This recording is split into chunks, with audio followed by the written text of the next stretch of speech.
జై జగదంబే. ఆయన happy DR ఎవరో ఉన్నారు, పేరు విచిత్రంగా ఉంది, నాకు చదవడం కొద్దిగా కష్టమైంది నాకంటే నా భార్యకి. స్పెల్లింగ్ చెప్పింది ఆవిడ, అర్థం లేదు కానీ పోనీ హ్యాపీ డిఆర్, హ్యాపీ డాక్టర్ ఏదో అనుకుందాం పోనీ కాసేపు. ఆయన లేదా ఆవిడ సివివి గారిని మన మైసూర్ దత్తపీఠం స్వామి ఉన్నారు కదా అప్పాజీ, ఆయన్ని ఉటంకిస్తూ వాళ్ళు చెప్పినట్టుగా అన్నారు. మేమని భూమి ఒకానొక వాలులో ఉండడం కారణం చేత కర్మభూమిలో పుట్టవలసిన వాళ్ళు వేరే చోట పుడుతున్నారు. సివి గారు కూడా చెప్పారట. అలా భూమి వాలుకి జీవుల ఆధ్యాత్మికతకి సంబంధం ఉంటుందా? ఉంటుందనే అనిపిస్తుందండి, ఉంటుందనే అనిపిస్తుంది. దేన్ని బట్టి చెప్తావు? వట్టి కామన్ సెన్స్ సార్, ఇంక వేరే ఏం లేదు.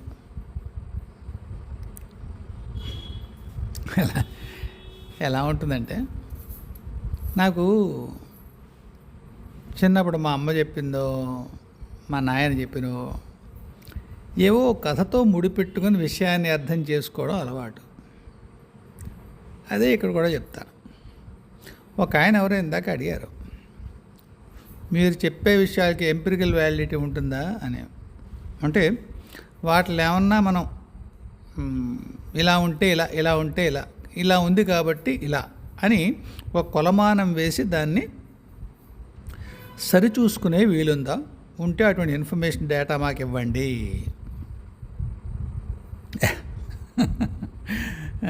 అలా ఉంటుంది. ఏముంటుంది ఎంపిరికల్ డేటా? కథలకి ఎంపిరికల్ రామాయణం ఉంది, మీరు ఏం ఎంపిరికల్ డేటా పెట్టుకుంటారు దానికి? ఉన్నాడో లేడో రాముడు, సరే నాకు తెలిసిన వారికి చెప్పాను, నచ్చితే చూస్తారు. మన కథలోకి మనం వెళ్దాం. కొల్లేరని గోదావరి జిల్లాలో ఎక్కడో ఉన్నట్టుంది, వెస్ట్ గోదావరిలో ఎక్కడో. అక్కడ అలా జరిగిందా? ఇప్పుడు నువ్వు చెప్పబోయే కథ అలా జరిగిందా? దానికి ఏమైనా ప్రూఫ్ ఉందా? లేదండి, ఏ ప్రూఫ్ లేదు. దాంట్లో సూత్రాన్ని అర్థం చేసుకుని మన జీవితానికి అన్వయించుకుంటే కలదు, లేకపోతే లేదు. కొల్లేరు అలాగే ఏర్పడిందా? భౌగోళిక శాస్త్రజ్ఞులు అలా అనరు కదా. మీ దిక్కుమాలిన వాదంతో ప్రజలను ఎందుకు మభ్య పెడుతున్నారు అని ఎవరన్నా విజ్ఞులైన వాళ్ళు, బాగా చదువుకున్న వాళ్ళు అడిగితే అయ్యో నాకు తెలియదండి అని చెప్తా. సరే, ముఖ్యంగా ఆంధ్రదేశంలో ఇప్పుడే జాగ్రత్త తేడా వస్తే కొంప కొల్లేరైపోతుంది అంటారు. తేడా వస్తే కొంప కొల్లేరవుతుంది. ఆ ఊళ్ళో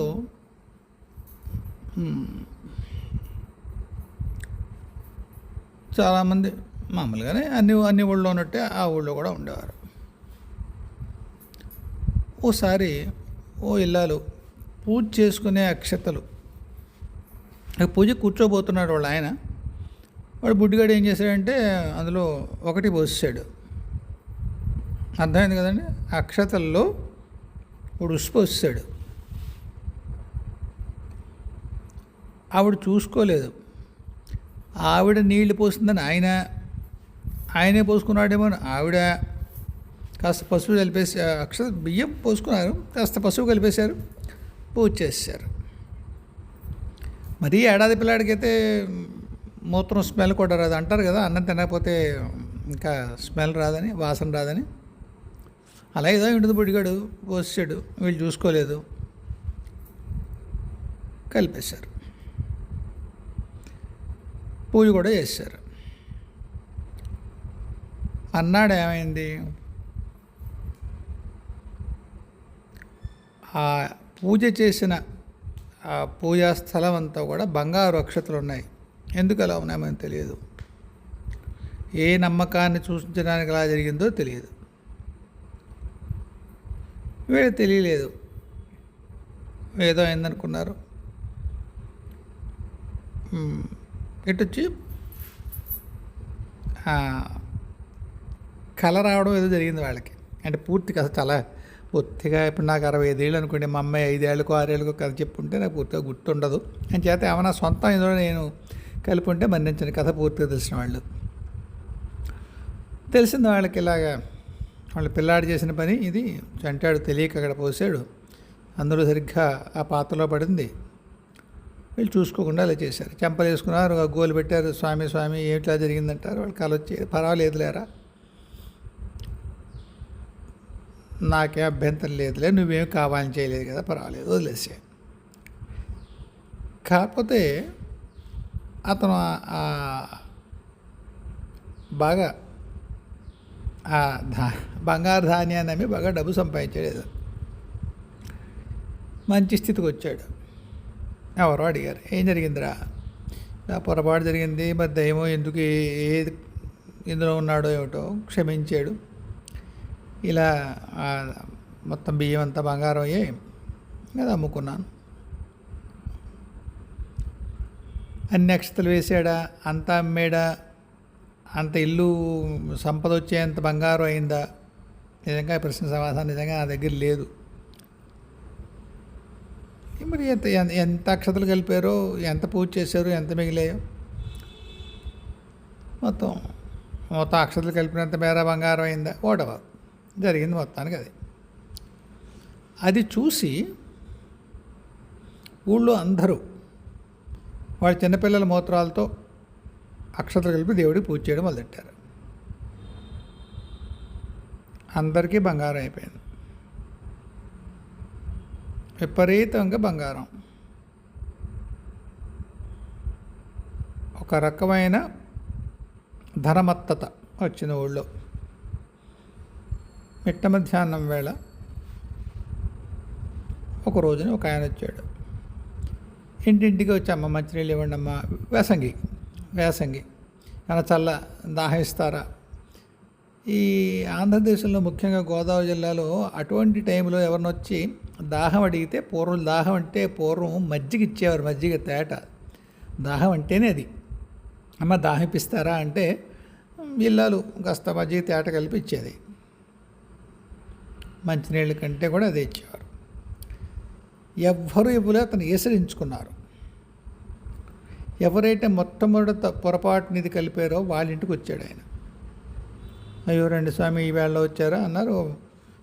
కాస్త దాహం ఇచ్చారు. ఆయన ఇంకేమైనా అతిథి సత్కారాలు ఏమైనా చేశారు, అంత వేసంగిలో ఉన్న కాసేపు కూర్చొని అయినా అన్నారు, ఏమన్నారు. సరే ఆయన ధన్యవాదాలు చెప్పి బయలుదేరాడు. బయలుదేరి ఊరు దాటి ఒక్కసారి వెనక్కి తిరిగి చూశాట. ఊరు మొత్తం అంటుకుపోయి ఒక్కసారిగా భగ్గున అంటుకుని, ఈ ఎవరైతే ఆతిథ్యం ఇచ్చి కాస్త దాహం ఇచ్చాడో ఆయన ఇల్లు తప్ప మిగతా అన్ని ఇళ్ళు they were all gutted in fire, అంటుకుపోయాయి. తర్వాత మరి అది చెరువు ఎలా అయింది, మరి ఏమైనా భూమి ఏమైనా కుంగిందేమో తెలియదు నాకు. ఈ కథకి నీ ప్రశ్నకి సంబంధం ఏమిటి? ఒక ఊరి ప్రజ అందరికీ ఒకే లక్షణం, లేఖితనం. ఒక ఊరి ప్రజ అందరికీ లేఖితనం, అది ఇలా చేయొచ్చా లేదా అనేటువంటి విజ్ఞత లోపించడం,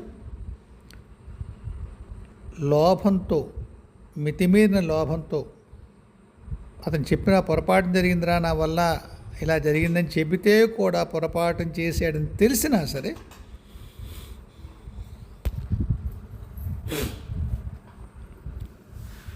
వాళ్ళదే పని చేయడం. మొత్తం ఊరందరూ ఏదో కారణం ఉంటుంది కదా, ఆ ఊరి కోఆర్డినేట్స్ అంటాం కదా మనం, ఏదో తేడా పడలేదు. కోనసీమలో ఒక ఊరుంది, పేరు చెప్తే గొడవలు అయిపోతాయి కదా, పేరు చెప్పను. మహా తపస్సులు పుట్టిన ఊరు. ఒక్కొక్కడు ఎంతటి తపస్సు అంటే మంత్ర సాధనతో పాటు వాట్ల ప్రయోగ ఉపసంహారాలతో సహా నిష్ణాతులు. అంతా ఇంత కాదు, ఎన్ని వాక్యాలు చెప్పినా తక్కువే. కానీ పూర్వం చెప్పాను ఈ కథ నేను. ఈ ఉదాహరణ, ఊరి వాళ్ళందరికీ ఒక లక్షణం ఉంది. నేను అంటూ ఉండేవాడిని, ఆ ఊరి చెరువులో మంచినీళ్ళు ఎవరన్నా బాటసారి వెడుతూ బండి దిగి, ఇప్పటి విషయం కాదు కానీ 55 ఏళ్ళ క్రితం చెప్పాడు, అప్పట్లో బళ్ళు ఉండేవి. ఆ ఊరి నుంచి ఎవరన్నా బాటసారి బండి దిగి దాహం వేసి ఆ ఊరి నుంచి వెడుతూ ఒక్కసారి బండి దిగి ఆ పామచాలలో దిగి ఒక్క గుక్కడు మంచినీళ్ళు తాగి మళ్ళీ బండి ఎక్కాడు అనుకున్నాను. వాడు వాళ్ళ నాన్నని ఇంటికి వెళ్ళాక తల్లి మొగడానికి పిలుస్తాడు అని మా నాన్న నవ్వేవాడు. తప్పురా, వెధవ పోలికలను వెధవ ఇన్ఫరెన్స్లను అనేవాడు. అబ్బబ్బా ఆ ఊళ్ళో అంతేనా అనేవాడిని. మహాతపస్సులే, విపరీతమైనటువంటి వాచాదోషం, విపరీతమైన వ్యంగ్యం. ఊరు నాశనం అయిపోయింది. నాకు తెలిసి ఇప్పుడు ఆ ఊళ్ళో అంత తపస్సులేం లేరు. మహాత్ములు ఉండేవారు. ఒక్క వాచాదోషం. అంతటి ఊరంతా తపస్సులైన ఊళ్ళో ఏ కారణం చేత అంతటి వాచాదోషం వచ్చే అలవాటు వచ్చింది? ఒక ఆయన నడిచి వెడుతుంటే పచ్చగడ్డి మాడిపోయేదట. ఒక గర్విద్య ఏదో భయంకర విధి చేసేవాడు ఆయన. అంతలా ఉండే.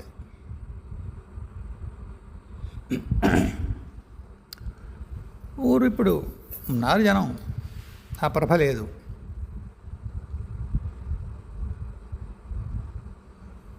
సూర్యకిరణాలు సంస్కారాన్ని తీసుకొస్తాయంటారు. అదేంటి మరి? భూమంతా ఒకలాగే పడతాయి కదా?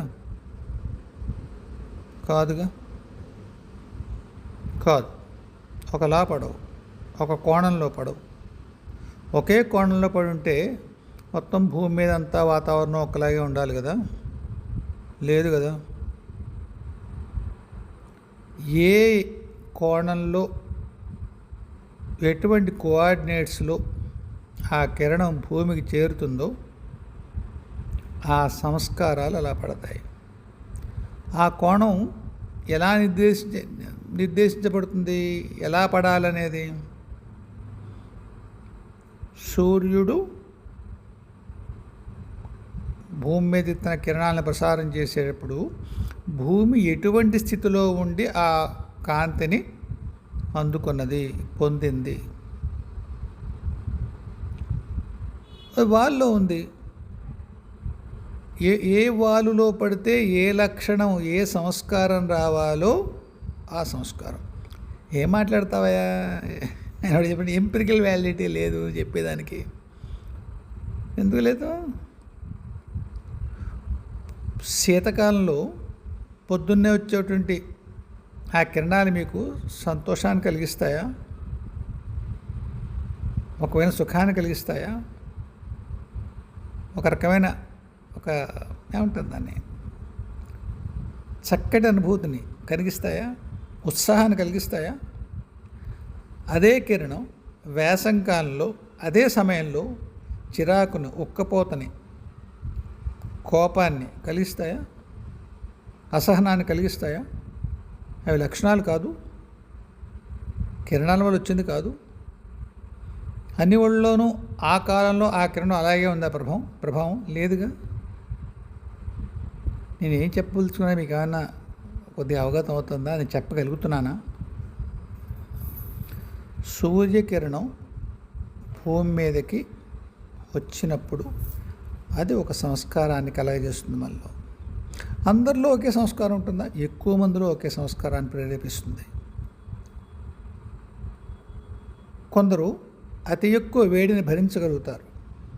వాళ్ళకి వేసంకాలంలో ఆ తీవ్రత ఉన్నా పెద్దగా వాళ్ళు ఏమీ దానివల్ల ప్రభావం చెందరు. మామూలుగా తమ పని చేసుకుపోతూ ఎటువంటి చిరాకు ఉండదు వాళ్ళకి. కొందరు చాలా అసహన పడతారు, చాలా ఇబ్బంది పడతారు.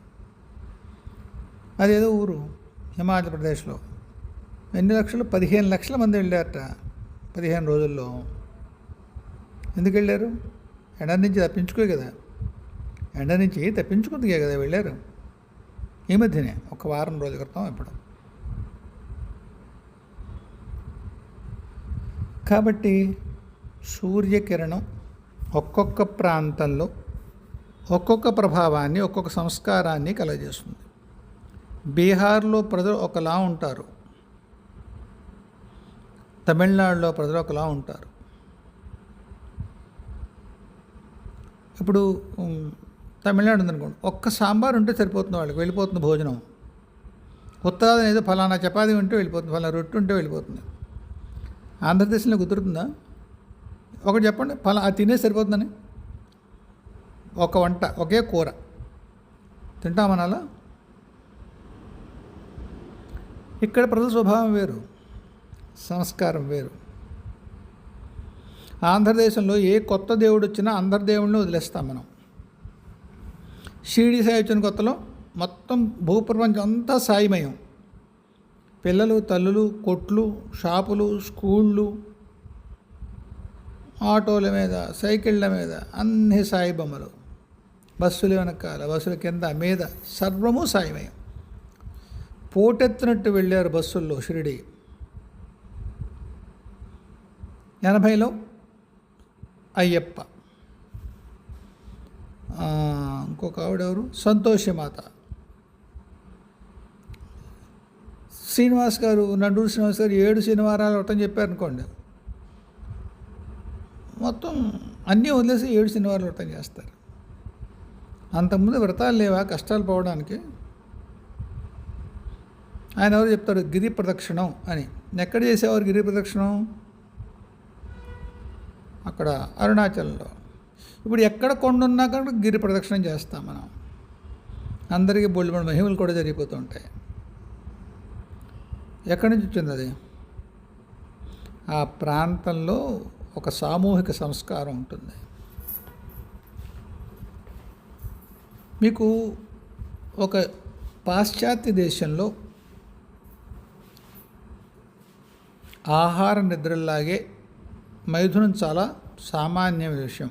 13 ఏళ్ళు వచ్చిన తర్వాత పెద్ద గోల ఏముండదు వాళ్ళకి. ఏ గర్భం వస్తే అబార్షన్ లాస్ ఉంటే, కష్టం ఉంటే తప్పిస్తే అది దాన్ని హ్యాండిల్ చేసుకుంటే సరిపోతుంది. చెప్పాను ఒకసారి మీకు నేను. 13 ఏళ్ళ కూతురు ఒక కొలీగ్, అమెరికన్ అతను, థ్యాంక్స్ గివింగ్ రోజున మాట్లాడుతున్నాడు. ఇంకొక అతను కన్సల్టెంట్ వచ్చి అడిగాడు, ఎలా మీ అమ్మాయి ఒక్కతే కదా నీకు? అవును. ఎలా బాగుందా? బాగానే ఉండాలి, రాత్రి జాగ్రత్తగా ఇంటికి వస్తే. ఏమైంది? థ్యాంక్స్ గివింగ్ పార్టీ, నాకు తెలియదు అక్కడ ఏముంటుందో. థ్యాంక్స్ గివింగ్ అంటే ఎవరు కూడా తెలియదు. పార్టీకి వెళ్ళింది, వద్దంటుంది వాళ్ళమ్మ, కానీ డ్రైవ్ చేసి 13 ఏళ్ళు కారు డ్రైవ్ చేసుకుంటుంది. 13 ఏళ్ళ కూతురు అవును డ్రైవ్ చేసుకుంటుంది. అదొక్కటే సమస్య కాదు, తాగి వెళ్ళి ఉంటుంది లేదా అక్కడ తాగుతుంది.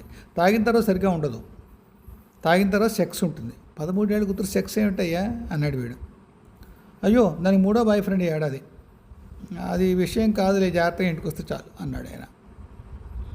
13 ఏళ్ళ కూతురు తాగితే పర్వాలేదు, 3వ బాయ్ ఫ్రెండు, సెక్స్ చేసిన తర్వాత అలసిపోతుంది కనుక తాగి ఉంటుంది కాబట్టి ఇంటికి ఎలా వస్తుందో కంగారు పడుతున్నాడు తండ్రి. ఇంకొక ఏమీ బెంగలేదు. భారతదేశం అయితే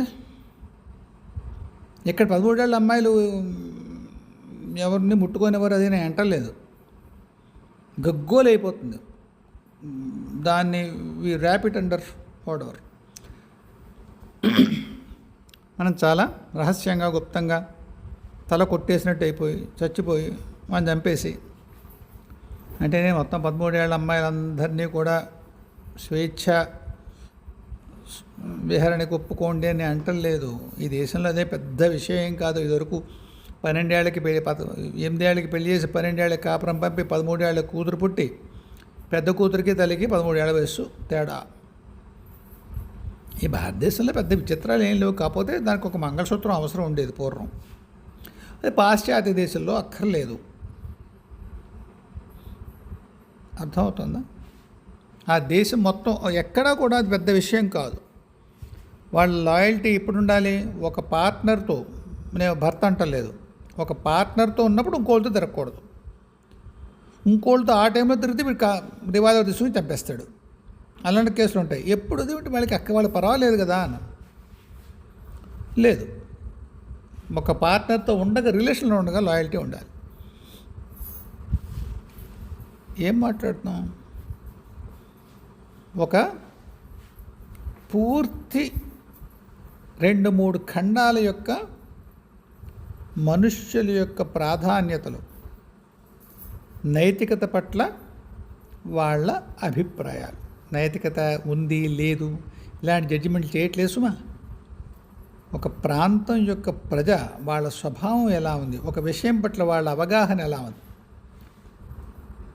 పూర్వజన్మలు నమ్మరు, తెలియదు. భారతదేశంలో పూర్వజన్మలు తెలుసు, నమ్ముతారు. ఎంతవరకు నమ్ముతారు? పూర్వజన్మలు ఉన్నాయని నమ్ముతారు, భయపడరు. పూర్వజన్మలను కనుక నమ్మి భయపడితే భారతదేశంలో లేఖితనం, లోభం, డబ్బు పట్ల ఇంతటి ఏమంటాం దాన్ని, ఎలాగైనా సంపాదించాలనే తపన, ఇంతటి లౌల్యం ఉండదు. పూర్వజనులు నమ్మితే అంటే అది మా సంస్కారంలోకి చేరితే నమ్మడం వరకే ఉంటుంది. కాబట్టి నేను మీకు ఇంత కథలు ఎందుకు చెప్తున్నాను అంటే, ఒక్కొక్క ప్రాంతంలో దాని భౌగోళిక రేఖాంశాలు, అక్షాంశాల మధ్యలో ఉండేటువంటి ఒక్కొక్క భూఖండంలో సూర్యకిరణం యొక్క పాతం ఎటువంటి కోణంలో ఉంటుందో దాన్ని బట్టి ఆయా ప్రజల సంస్కారాలు ఉంటాయి. ఇక్కడి నుంచి వెళ్ళిన పిల్లలు అక్కడ సంసారం చేసి అక్కడ భార్యాభర్త ఎవరైనా పెళ్లి చేసుకున్నో, లేకపోతే మరి ఇక్కడి నుంచి పెళ్లి చేసుకుని వీళ్ళు అక్కడికి వెళ్ళో విదేశాలకు వెళితే పుట్టే పిల్లల యొక్క సంస్కారాలు భారతీయ సంస్కృతి కంటే కూడా అక్కడ సంస్కారమే ఎక్కువ వచ్చే అవకాశం ఉంటుంది. అది మిగతా పిల్లలతో కలిసి ఉండడం కారణం కాదు, అక్కడున్న సోషల్ సర్కమ్స్టాన్సెస్ కాదు, అక్కడ వాతావరణంలో ఉండేటువంటి ఒక సామూహిక సంస్కారం యొక్క ఫలితము. అందువల్ల కర్మభూమిలో పుట్టవలసిన వాళ్ళు పాశ్చాత్య దేశంలో పుడుతున్నారు భూమి వంపు వల్ల. అదే నువ్వు చెప్పిన దానికైనా దానికి సంబంధం లేదు కదా, ఆయన పుట్టుక గురించి కదా చెప్తున్నావు. 2 అడిగారు ఈయన. వంపు వల్ల ఆధ్యాత్మిక సాధనలో తేడా ఉంటుందా? 1. 2 ఈ జన్మలు అలా అవుతాయి. మీ సంస్కారాలను బట్టి మీ జీవన విధానం ఉంటుంది, మీ జీవన విధానాన్ని బట్టి మీ జన్మలు ఉంటాయి. మీ జన్మలో ఎటువంటి కర్మానుభవాలు మీరు పొందాలో లేదా పూర్వకర్మలకు ప్రాయశ్చిత్తం చేసుకోవాలో అటువంటి ప్రాయశ్చిత్తానికి అనువైన ప్రదేశం మీకు కర్మభూమి కాదనుకోండి, ఆ భోగభూమి అనుకోండి, అక్కడే పుడతారు. కాబట్టి ఒకవేళ ఏ కారణం చేతైనా ఈ ఒకసారి ఒక చోట పుట్టవలసిన వాళ్ళు ఇంకో చోట పుట్టినా, లేదా ఒక ప్రాంతంలో ఒక సంస్కారం కోసం పుట్టినా వాళ్ళు మిగతా కర్మానుభవాలు పొందడానికి అక్కడి నుంచి ఇంకోవైపు రావడం కష్టం అవుతుంది. అందువల్ల తప్పకుండా భూమి యొక్క వాలుని బట్టి స్వభావాలు ఉంటాయి, సంస్కారాలు ఉంటాయి. ఆ సంస్కారాలు బట్టి తర్వాత జన్మలుంటాయి. ఆ జన్మల కారణంగా ఒకవేళ జీవుడు మళ్ళీ అక్కడి నుంచి కర్మభూమిలోకి పుట్టాలి అనుకున్నా, ఎదగాలి అనుకుంటే కూడా అతనికి ఒక రకమైన ఒక స్థాయి ప్రయత్నం చేస్తే తప్ప ఇటు రాలేడు అక్కడ ఉన్నవాడు. నేను మీకు చెప్పగలుగుతున్నానే అనుకుంటున్నాను. కాబట్టి ఈ ఈ ఈ వాలు అనేది ఈ విధంగా ఆ దామాషాని, జనాభా యొక్క దామాష ఎవరు ఎటు ఉండాలి అన్నదాన్ని చాలా వరకు ప్రభావితం చేస్తుంది.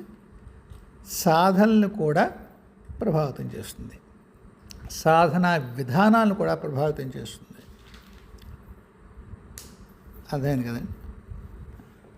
ఇప్పుడు ఇంకొక క్షణం వేరే ఎవరో అడిగారు, యాస్పిరెంట్ అడిగారు, మహాత్ములు దేవతల రూపాలు తీసుకోవాల్సి వస్తే వారి అనుమతి తీసుకుంటారా? తీసుకుంటే దేవతల అనుమతి కావాలా? తీసుకుంటారు, అనుమతి కూడా కావాలి. అనుమతి ఉంటుంది కూడా, అనుమతి ఉంటుంది. మీరు నా పాత వీడియోలు చూసినట్టయితే నేను చెప్పాను, ఇది మా గురువుగారు మాకు చెప్పింది. చాలా దేవాలయాల్లో ఏ దేవత కొలువై ఉంటారో అక్కడ ఆ దేవత యొక్క మూల చైతన్యం తాలూకా అంశ ఉంటుంది అని ఖచ్చితంగా మనం చెప్పలేం. అక్కడ దాన్ని, ఆ టెంపుల్ని మ్యాన్ చేయడానికి, తెలుగులో దాన్ని ఏమనొచ్చు, దాని యాజమాన్యం అంటే టెంపుల్ యాజమాన్యం అంటే టికెట్లు, ప్రసాదాలు అవి కాదండి, అవి కాదు.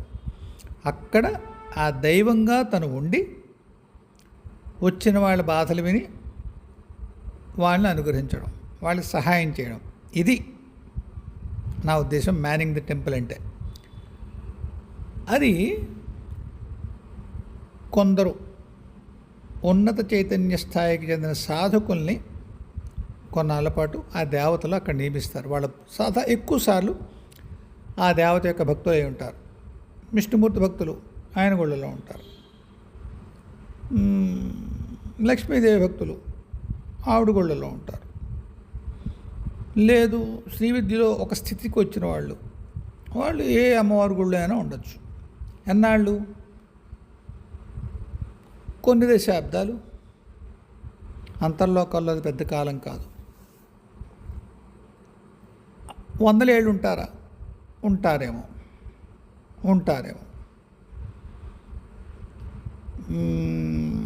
గుళ్ళ పేర్లు అవి అనవసరం, కానీ కొన్ని ఇదివరకు చెప్పాను కూడా, అది కూడా గుళ్ళ పేర్లు కూడా చెప్పినట్టున్నాను. ఒక్కొక్క దైవం ఒక్కొక్క కాలంలో చూపించిన మహిమలు తర్వాత చూపించడం దైవం అంటే ఎక్కువసార్లు దాన్ని ఆ విగ్రహం ద్వారా పలికేటువంటి చైతన్యం ఎవరిదై ఉంటుందో అతని వ్యక్తిత్వం యొక్క లక్షణాలు కూడా కొంత ఆ గుడి యొక్క ప్రభావం, దాని మహిమలు, వాటన్నిటి మీద తమ ముద్రను చూపిస్తాయి. ఒకడెవడైనా గుడిలో పొరపాటు చేస్తే వెంటనే శిక్షించేటువంటి స్వభావం ఉందనుకోండి ఒక వ్యక్తికి, ఆ యోగి లేదా ఆ మహానుభావుడు, ఆ భక్తుడు దాన్ని మ్యాన్ చేస్తున్నాడు అనుకోండి, ఆ గుడిని, శిక్షలు త్వరగా ఉంటాయి. అన్ని వేళల్లో అదే అనలేము. ఆయన వెళ్ళిపోయాడు అక్కడి నుంచి, ఇంకో లోకానికి వెళ్ళిపోయాడో, ఇంకో గుడికి వెళ్ళిపోయాడో, లేకపోతే తను మళ్ళీ జన్మలో కూర్చొని మిగతా సాధన చేసుకోదలుచుకున్నాడు. అప్పుడు వేరే ఆయన ఎవరో వచ్చారనుకోండి, ఏంటి భక్తులు పోన్లే ఏదో చేస్తే చేస్తారు, వాళ్ళ కర్మ ఎలాగా ఉంటుంది కదా, మనం కూడా మళ్ళీ ఇప్పుడు అర్జెంటుగా శిక్షించేది ఏమిటి అనుకుంటే, మీరు గుళ్ళో హుండీలో డబ్బులు మాయమైపోయినా కానీ పెద్దగా ఏం శిక్షలు పడవు. భౌతికంగా వెంటనే తర్వాత పడతాయి, కర్మలు ఉంటాయి కనుక. ఇంతే కాకుండా మీకు ఒకసారి కొత్తాళ స్వామి కథ కూడా చెప్పాను. ఆయన కథని ఉటంకించాను. ఒకానొక జన్మలో ఆయనకి ఒక కాళీ దేవత గుళ్ళోనూ ఉపాసన చేస్తుంటే అక్కడున్న పరివార దేవత అతన్ని ప్రేమిస్తుంది ఆయన్ని. ఇదేమిటి ఇలా ఉందనుకుంటారు ఆయన. తర్వాత అమ్మ చెప్తుంది, ఒరే ఆయన ఏం కాదురా, నా పరివారంలో ఎవరో, దానికి కూడా ఫలానా ఏదో కారణం ఉంది, అందువల్ల మీ ఇద్దరికీ ఇటువంటి వైవాహిక బంధం ఏర్పడాలి అని చెప్తుంది. ఇప్పుడు మీకు ఏం చెప్తున్నానంటే, నేను ఆ గుళ్ళల్లో కూడా అక్కడ ఆ గుడిలో కాళీ దేవత లేదు కదా, ఆవిడ పరివార ఏదో అనురాధ ఏదో పేరుంది ఆవిడుంది. ఇది దేవాలయాల విషయంలో ఇది ఉన్నప్పుడు, పుణ్యక్షేత్రాల్లో ఇటువంటి విషయం ఉన్నప్పుడు, మనకి కనిపించేటువంటి మన ధ్యానంలో కానీ లేదా కళల్లో కానీ మనకి ఎవరన్నా దైవం కనిపించాలంటే ఆ దైవం రూపం ఒక మహాత్ముడికి తీసుకోవడం చాలా చాలా సులువు. అటువంటి అనుమతులు అంటే మనం ఇంగ్లీష్లో అంటాం కదా, గివెన్, అవి ఉంటాయి.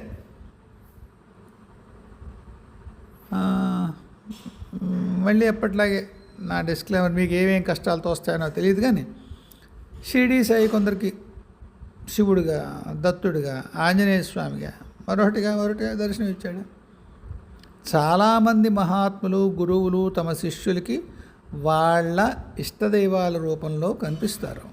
కనిపించారు, ఏ పైన కనిపిస్తారు. ప్రత్యేకించి వాళ్ళకి ఎటువంటి ప్రత్యేక అనుమతులు అక్కర్లేదు. అవి ఆయా చైతన్య స్థాయిలకి చెందినటువంటి మహాత్ములకి, గురువులకి అవి దత్తములయ్యి ఉంటాయి. చేత అది పూర్తిగా సాధ్యమే, ఏమాత్రమూ అందులో వైచిత్రం లేదు. అలా జరిగే పద్ధతి కూడా అంతే. జ్యోతి ఒక ప్రశ్న వేసింది షిరిడి సాయి గురించి. నాన్నగారు నాకు ఆయన అంటే భక్తి లేదు, విరక్తి లేదు, ఆయన అంటే ఒక నిందాభావము లేదు. కానీ మన వాళ్ళు ఇప్పుడు ఎందుకు అలా విచిత్రంగా ప్రవర్తిస్తున్నారు? వీడియోల నిండా ఆయన దూషించి ఏదో పూర్వం ఫోటోలు పెట్టిన వాళ్ళు పట్టుకెళ్ళి వాళ్ళు మురికి కాలువల్లో పడేసి, మనకంటే పెద్దవాడు, పూర్వం ఇక్కడ ఏదో కొంతమంది మేలు చేసినవాడు ఏదో చేశారని చెప్పుకుంటున్నవాళ్ళు, నచ్చలేదు వదిలేయచ్చు కదా. ఈ విధమైనటువంటి ఆయనతో ఇటువంటి ప్రవర్తన ఎందుకు? నచ్చలేదు వదిలేయచ్చు కదా. నింద దేనికి? మనకి అనవసరమైనటువంటి నిందించాలి అనేటువంటి సంస్కారం ఎక్కడి నుంచి వచ్చింది? మన కోపాన్ని ఇలా నిందాపూర్వకంగా ఇటువంటి విచిత్రమైన ప్రవర్తనల ద్వారా ఎందుకు ఇలా చేస్తున్నాం? వదిలేయకూడదా? నచ్చలేదు వదిలేయకూడదా?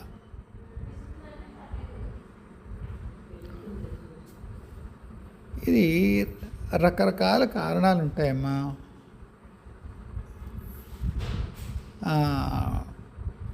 ఇంత పూర్వం బోల్డ్ మొక్కులు పెట్టుకుని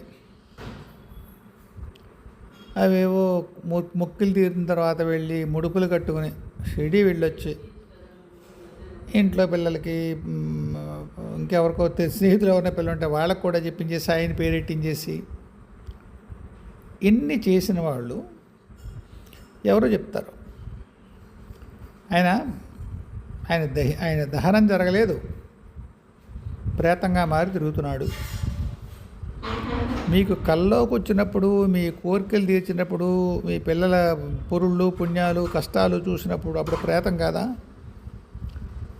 ప్రేత లక్షణాలతో మిమ్మల్ని ఎదురుకి ఏమైనా సాయి ఇబ్బంది పెట్టాడా? ఈవేళ వాళ్ళు ఎవరో ప్రేతం అనగానే మీరు ఎందుకంత పిచ్చెక్కిపోయి మొత్తం ఫోటోలు పట్టుకొని మురికి కాలంలో వేస్తున్నారు? నాకే బోల్డ్ మెసేజ్ వచ్చే, వాడు నీచుడు, నువ్వు నీచుడివే, నువ్వు ఈ గురువు నీచుడే, మీరందరూ సాయిని మోస్తున్నారు ఎత్తని. సాయితో నా అనుభవాలు వేరు, సాయితో నా అనుభవాలు వేరు. ఈనాటికి అటువంటి దివ్యానుభూతులే ఉంటాయి ఆయనతో. నమ్మరు మీరు, నమ్మకండి. నేను కానీ మరొకళ్ళు కానీ మార్కెట్ చేసేది ఏమి ఉండదు, కానీ మమ్మల్ని నిందించడానికి కోరుకుంటారు. ఏం కష్టం వచ్చింది వాళ్ళకి ఫోటోలు బయట వేయడానికి? ప్రేతం. బాగుంది. ఒక్క మాట, సనాతన ధర్మంలోనే ఎంతమందిని దహనం చేస్తారు? పెళ్ళి కాకుండా పోయిన వాళ్ళని నాకు తెలిసి దహనం చేయరు, కనీసం బ్రాహ్మణులు చేయరు. పెద్ద మనిషి కాని పిల్ల నాకు తెలిసి దహనం చేయరు. ఉపనయనం అవ్వకుండా వెళ్ళిపోతే దహనం చేయరు. అనేకమైనటువంటి కులాల్లో శవాన్ని కప్పెడతారు. అంతవరకు ఎందుకు? ఎంతో గౌరవించేటువంటి సన్యాసులకి దహనక్రియ ఉండదు. వాళ్ళని ఖననం అంటారా ఏమంటారు దాని మీద, మొత్తానికి భూమిలో పాతేస్తారు.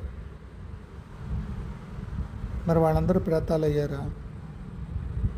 మహామహా పేరు చెబితేనే లేచి నమస్కరించేటువంటి మహాస్వాములు ఉంటారు కొందరు, అనేక మఠాధిపతులు పీఠాధిపతులను. వాళ్ళు దహనం చేయరే, వాళ్ళ ప్రేతాలు అంటారా? లేదు, వాళ్ళకి చేసేటువంటి దహనం వాళ్ళకి చనిపోయిన తర్వాత చేసిన సంస్కారాలు షిరిడీ సాయి జరగదు. మనకేం తెలుసు? జరిగే లేదో మనకి తెలుసా? దేన్ని బట్టి ఆయన ప్రేతం అంటున్నాం? ప్రేతాలు గుళ్ళల్లో ఉంటాయా? అంటే పూజ గదిలో ఉంటాయా? మీకు దర్శనాలు ఇచ్చి మీకు కోరికలు తీర్చి మీకు ఆధ్యాత్మికంగా దారి చూపిస్తాయా? షిరిడీ సాయి బోల్డ్ మందికి తన గురించి కాకుండా మిగతా దేవతల ఉపాసనలు చేసుకోమని, గుళ్ళకి వెళ్ళమని, విష్ణు సహస్రాలు చదువుకోమని ఇన్ని చేశాడు ఆయన. అవన్నీ ప్రేతాలు చేసే పనేనా? చనిపోయాక కూడా చెప్తున్నాను నేను. చనిపోయాక కూడా నువ్వు ఫలానా ఏదో సందేహం వచ్చింది, ఒరే వివేక చూడమణిలో ఫలాలు చదవరా నువ్వు అని చెప్తాడు. ఆయన వివేక చూడమణి సాయి సచరిత్ర చదవమని చెప్పచ్చు కదా నాకు. వివేక చూడమణిలో ఫలానా పేజీరా, అది ఎక్కడుంది? ఫలానా బుక్ షాప్లో ఫలానా సెక్షన్లో ఉందిరా, వాడు తెలుస్తుందో తెలియదో నువ్వు చెప్పు వాడికి. ఇక్కడున్న బుక్ ఫలానా పేజీలో ఉంది నేను చెప్పే శ్లోకం. ఎస్, జరిగింది, నాకు అనుభవం ఉంది. మరి తిట్టేవాళ్ళకే పరమ దుర్మార్గమైన తిట్లు తిడతారే. వీళ్ళు ఉపకారాలు పొందిన వాళ్ళు కూడా విగ్రహాలు ఆ ఫోటోలు బయట పెట్టేస్తారు. చేతి ఉంగరంలో బంగారం ఉంగరంలో సాయి బొమ్మ పెట్టుకునే వాళ్ళు తర్వాత ఉంగరం పెట్టుకోవడం మానేస్తారు. ఎందుకంటే గురువుట కొత్తగా వచ్చింది. ఆయన ఎప్పుడు గురువే, ఇదివరకు గురువే. లేదు వీళ్ళు దైవం అనుకున్నారు, ఇప్పుడు కేవలము గురువు అని తెలిసిందిట. ఏం తెలిసింది? దైవానికి గురువుకి తేడా మీరు ఎక్కడ చెప్పగలరు? భౌతిక శరీరాన్ని బట్ట అంతకంటే పిచ్చి ఉంటుందా? గురువు శరీరంలో ఉన్నాడు కనుక వాడు దైవం కాదా? ఎక్కడ వస్తుంది ఇది? ఎక్కడ తర్కం ఇది? సరే, ఇవి ఎందుకు వస్తాయి?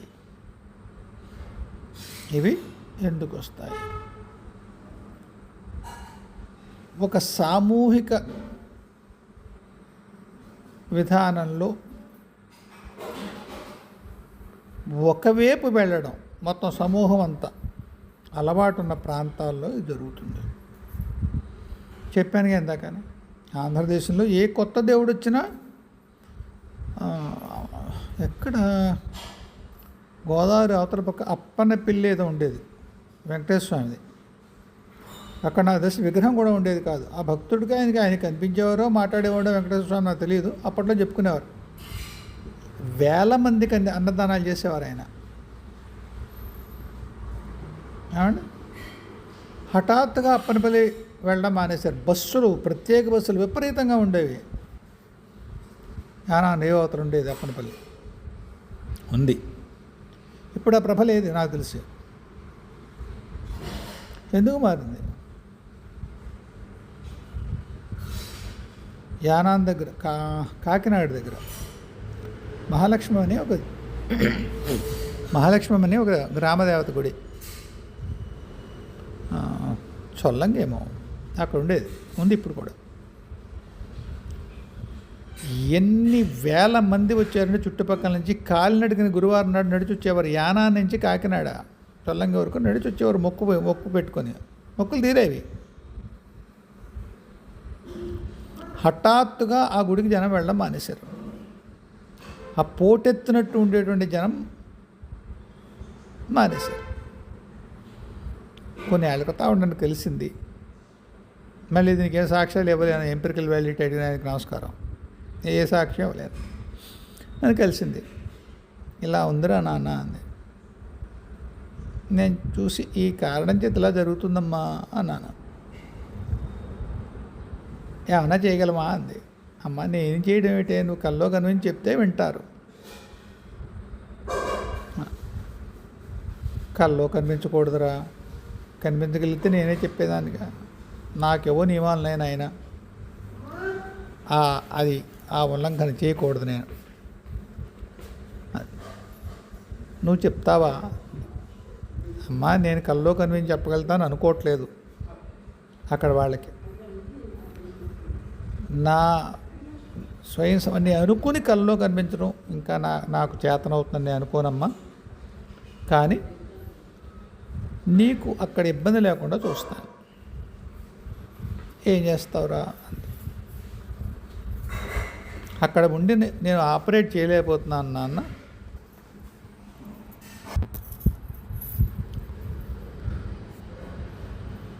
ఆవిడ అక్కడ ఆపరేట్ చేయలేని పరిస్థితి ఉంటే పక్కకి జరగాలి. ఎక్కడ జరగాలి? మా గురుగారిని ఇలా ఉంది సందర్భం, అక్కడ ఏముందో చూడండి, ఇలా ఉంది, పలానా చోటు ఉంది, దగ్గరలోనే అదే ప్రెసింగ్స్లో ఇలా ఉంది పలానా చోటు, మీరు అక్కడికి వెళ్ళి పలానా చోటు నుంచి ఆపరేట్ చేసుకోమనండి అని చెప్పాను. మరి తర్వాత నేను ఆ ఊర్లో ఎలా ఉంది జనం పోటు అనేది గమనించలేదు. కాకపోతే ఇప్పుడు మీకు నేనేం చెప్తున్నానంటే, ఒక్కొక్క దైవం పట్ల సామూహికంగా ఉవ్వెత్తున లేస్తుంది ఒక భక్తి, ఒక విరక్తి, రెండు. ఒక ప్రవచనకర్త చెప్పారనుకోండి, ఆయన మీద నమ్మికతో, ఆయన మీద భక్తితో, విశ్వాసంతో ఒకానొక విశేషమైన ఆధ్యాత్మిక కార్యక్రమం ప్రజలు పోటెత్తి నిర్వహిస్తారు. హఠాత్తుగా ఆయన మీద ఒక చెడ్డ పేరు వచ్చిందనుకోండి, ఆయన కర్మకాలు వీళ్ళ కర్మకాలు, ఇంకా అసలు ఆయన చెప్పే మాట ఏది వినరు. నేను ఇద్దరు కూడా ఇది వారిని చెప్పి నిత్యానందం ఉన్నాడు, ఆయన ఎవరితో తిరిగితే ఎవరికి కావాలి? ఈ భక్తులకి ఆయన వైయక్తికమైన శీలం గురించి ఎందుకు? అదేమిటి, మహాత్మ సరిగ్గా ఉండాలి కదా, ఏం మనం ఉండక్కర్లేదు, వాళ్ళు ఉండాలా? వాళ్ళు ఎందుకున్నారో మనకు తెలియదు కదా, నిజంగా జరిగిందో లేదో తెలియదు కదా. ఆ పిల్ల, నేను లండన్లో ఉన్నాను, 19 పోలీస్ స్టేషన్లో మద్రాసులో ప్రయత్నం చేశాను, తమిళనాడులో ఎవ్వరూ నా ఎఫ్ఐఆర్ తీసుకోలేదని చెప్పింది. అప్పుడు విన్నారా? ఏది మొట్టమొదటి మీకు నచ్చుతుందో అదే వార్త కావాలి. నిత్యానంద వేశారు. ఒక్కసారి ఎప్పుడన్నా మీకు దొరికితే నమ్మకమైన పరిష్కారాలు తెలుగు అనువాదం ఆయన బోధనలు ఒక్కసారి చదవండి. నిత్యానందం ఎలా ఉంటాయి పుస్తకం, అద్భుతంగా ఉంటుంది, పరమాద్భుతంగా ఉంటుంది. మన నిత్య జీవితంలో మన సమస్యలకి పరిష్కారం చెప్తారు ఆయన. ఆయన మీద మనకి ఆయన శీలం మీద మనకి నచ్చినట్టుగా ఆయన ప్రవర్తించేయండి. ఆయన ఇచ్చినటువంటి అమృతమైనటువంటి ఉపదేశాలు వదులుకున్నాం మనం, తరివేశాం. ఎవరక్క మీద చెల్లిమే చేసాడు? ఒకవేళ చేస్తే ఇష్టమైందో చచ్చిందో మనకి తెలియదు కదా. అలా ఈ ఈ ఈ లోకం యొక్క పోకడ అలా ఉంటుంది. ఒక్క షిరిడీ సాయినే కాదు, ఎవరైనా అంతే. ఇందాక నేను చెప్పాను, విదేశాల్లో మైథునం పెద్ద విషయం కాదు, కానీ ఒక పొలిటికల్లీ హై ప్లేస్మెంట్లో ఉన్న వ్యక్తి మళ్ళీ చేయకూడదు. మీకు గుర్తుందా జెఫ్రీ ఆర్చర్ అని? ఆయన ఏంటిది, not a penny more, not a penny less, quiver full of arrows, first among equals, అద్భుతమైన నవలు రాశాడు. కొన్నాళ్ళు ఎంపీగా ఉండేవాడు, కన్జర్వేటివ్ పార్టీస్, టోరీస్. ఆవిడెవరో మార్గరెట్ థాచర్కి చాలా దగ్గరవాడు, కొంతకాలం ఫైనాన్స్ సెక్రటరీగా కూడా ఉన్నాడేమో అనుకుంటాను. ఎందుకు చెప్తున్నానంటే, ఆయన గర్ల్ ఫ్రెండ్తో మాట్లాడాడు ఫోన్లో, భార్యతో కాదు. అది రికార్డ్ చేసి ఆయన మొత్తం రాజకీయ జీవితాన్ని పరిసమాప్తి చేసేసారు. బిల్ క్లింటన్, మరోహళ్ళు. వాళ్ళ పరిపాలన మీకు బాగానే ఉందా లేదా? వాడు ఎవరితో ఎందుకు నాశనం చేస్తారు? మనకి ఏం సంబంధం? కుదిరితే మనం శీలభంగం చేసుకోమా? వాడు కుదిరింది, దానికి వాడి రాజకీయ జీవితంకి ఏం సంబంధం? వాడి పరిపాలనా సమర్థతకి ఏం సంబంధం? కానీ మనం వీ డంప్ హిమ్. కాబట్టి ఇది ఒక సామూహికమైనటువంటి ఒక స్వభావానికి సంబంధించిన విషయం. షిరిడీ సాయి ఒక్కడు అని కాదమ్మా. మన సంస్కారాల్లో మానవ సంస్కారం, ఒక ప్రాంతం మాట్లాడట్లేదు, మానవ సంస్కారాలకు సంబంధించిన విషయం అది. ఆదర్శాలు మనం కొందరికి పెడతాం, అది మనం పాటించక్కర్లేదు, నాయకుడు పాటించాలి. నాయకుడి నుంచి మీకు ఏం కావాలి? ఆయన సచ్చీలుడై అసమర్థుడైతే మీకు పర్వాలేదా? వాడు సమర్థుడు, వాడి సచ్చీలత లేదా దుశ్శీలత మీ వైయక్తిక జీవితాల్లో కానీ మీ ప్రభుత్వంలో కానీ మీ సామాజిక జీవితంలో కానీ ఎటువంటి ప్రభావం ఉండదు. But you choose to dub him. విసిరేస్తారు డబ్బాలో. ఎందుకు నిర్ణయం? ఒక రకమైన కసి. పైన ప్రభలో ఉన్న వాడి మీద బురద చల్లడం, మట్టి చల్లడం మనకి బాగుంటుంది. మానవ స్వభావం అది. పైన ఎవరున్నా వాడు కింద పడిపోతే మరి బాగుంటుంది. షిరిడి సాయి కావచ్చు, మరో సుబ్బారావు కావచ్చు.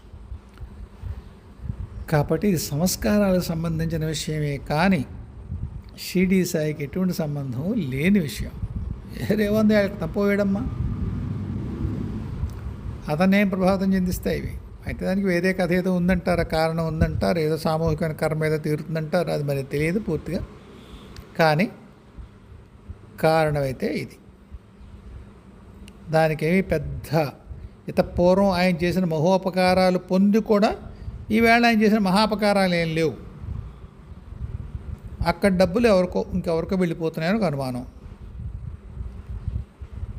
ఏమో దాన్ని కట్టడి చేయాలి. షిరిడి సాయి నిందించే ప్రయోజనం? ఆయన ఎక్కడ మిమ్మల్ని మతం మారమని చెప్పాడా? ఒక్కడి చెప్పలేదే. మీకు ఏం ఆధారాలు ఉన్నాయి? ఆయన జీవిత చరిత్ర మీకు ఎక్కడా కూడా వేరే మతంలోకి మారమని ఎక్కడా చెప్పినట్టు ఉంటుంది. మీ మతాచారాలను భ్రష్టు చేసింది కూడా ఏం లేదే. సరే, అందువల్ల మనుషులు ఏదో కారణం చేత ఇటువంటి ఉద్యమాలే అవధిస్తారు. కొంతకాలం నడుస్తాయి, మళ్ళీ మామూలే. ఇది సంస్కారాలకు సంబంధించిన విషయం కానీ వ్యక్తుల సమర్థత, వాళ్ళ మహత్యాలకి సంబంధించిన విషయం ముమ్మాటికి కాదమ్మా. ఏమ్మా, ఈ పూట కిందే మళ్ళీ కలుద్దాం. జయ గురుదేవ్, జయ జగదంబే, స్వస్తి.